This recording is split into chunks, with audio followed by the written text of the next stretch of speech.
Good morning, everyone. Happy Sunday morning. This is your English activity for today. And typically for a Sunday, it's a reading-based activity looking at our Play the Little Shop of Horrors.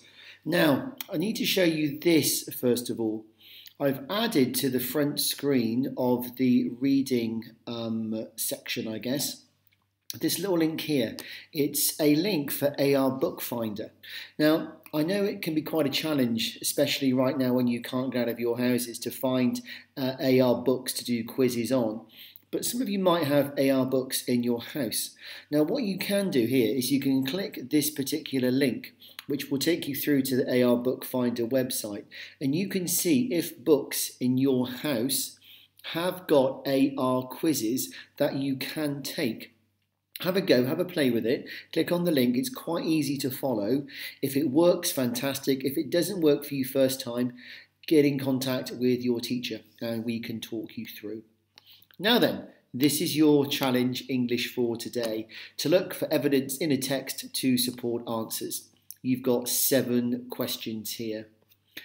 What you'll need to do, first of all, is to have a read through this part of the play. This is Act 1, Scene 4. And what you'll need to do, I strongly suggest, is to read through it 2 times, at least 2 times, to make sure you understand what's happening and what's going on. Take particular note to the characters down the left-hand side. Take particular note in bold to the stage directions.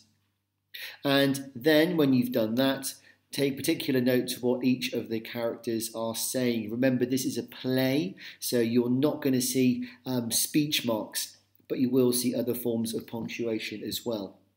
When you've done that, what you'll need to do, making sure you understand what's happening and going on, is have a go at going through the questions. Now, last week I was impressed by the depth that some of you guys are going into with your answers. Now, by the depth, what I mean is you are not just giving me a single word answer, and you are starting to use words like because and however in your answers. That's great because it really shows an in-depth understanding of what it is you guys are reading. So work your way through the questions. They start off easier and they get harder and harder and harder. If you find some of these challenging, it's absolutely fine to do 1 or 2 or 3 and then maybe come back to it later or come back to it maybe on the Thursday. I don't mind. Do whatever works for you guys. Now, question number 7, I've just tried this one to see how some of you get on with it. You might need to click on this link here, which links you through to the script of the whole play. So what you might then need to do to answer question 7 is find Act 1, Scene 4, and just find the context behind that question. By context, what I mean is the story behind it, what's happening, who's there, where are they, the setting. And that should give you a little bit more information to find out what precisely is going on there. You may be able to answer question 7, but just read a little bit beforehand and it may give you a clue as to finding out the answer, the true answer to the question. Okay, you're doing great with your reading. Keep it up, boys and girls.